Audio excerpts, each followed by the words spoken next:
नमस्कार, यती रेसिपीजमध्ये आपलं स्वागत आहे।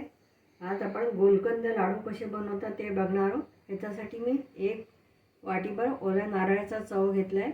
इथे पाऊण वाटीभर साखर घेतली आहे। इथे 7 ते 8 आपण वेलदोडे घेतलेले आहे। इथे सर्वप्रथम आपण कढईमध्ये हा ओला नारळाचा चव घालूया। हलकासा परतून घेऊया आपण ह्याला। 2 मिनिटं आपण सिम गॅसवर परतून घेतला आहे छान। अर्धा वाटी दूध घेतलं आहे मी इथे। आता दुधामध्ये याला छान शिजवून घ्यायचं। अर्धा चमचाभर आपण तूप घालूया आता।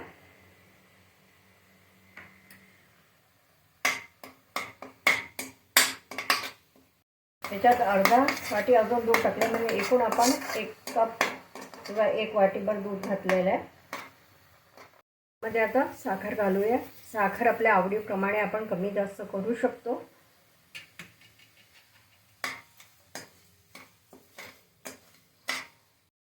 आता याला पाणी सुटलंय साखरेला। याचा घट्ट गोळा होऊ देऊया आपण। बघू शकता हे कढईला मिश्रण सोडून आलंय। आपलं लाडूचं जे मिश्रण आहे ते तयार झालेलं आहे। आता आपण गॅस बंद करूया। पाव चमचा आपण वेलदोड्याची फोड घालून आलोय।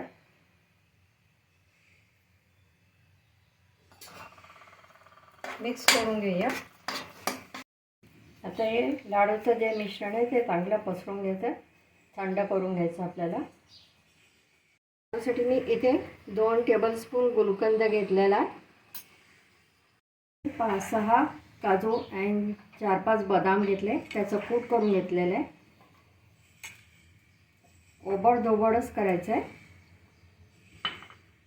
हा गुलकंद घालूया आपण। त्याला छान मिक्स करून घ्यायचं आहे आपल्याला।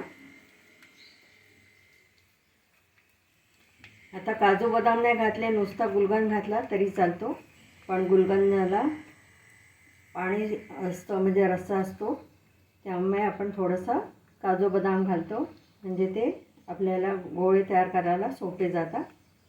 असे छोटे छोटे बॉल्स तयार करून घ्यायचे त्याचे। आता एक छोटा पोर्शन घ्यायचा। आता त्याच्यामध्ये खोल गड्ढा करून घ्यायचा। जसं आपण मोदकाची पारी करतो तसंच आपल्याला हे करायचं आहे। त्याच्यामध्ये आपण हा जो गुलकंद आहे स्टफिंग आपली करायची त्याच्यामध्ये। वाटल्यास वरतं आपल्याला थोडंसं कमी वाटलं तर आपण परत हे मिश्रण लावू शकतो। त्याला प्रेस करायचं आणि छान लाडूचा शेप देऊन घ्यायचा आपल्याला। आपला लाडू तयार झाला आहे। त्याच्यावर किसमिस लावू शकतो।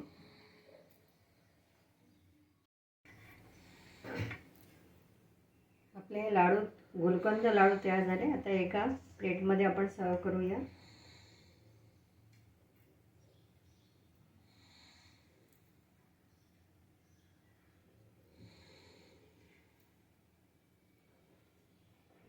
हे गुलकंद लाडू तुम्ही नक्की करा। तुम्हाला आवडला असेल तर लाईक करा, चॅनलला सबस्क्राईब करा, व्हॉट्सअप आणि फेसबुकवर शेअर करा।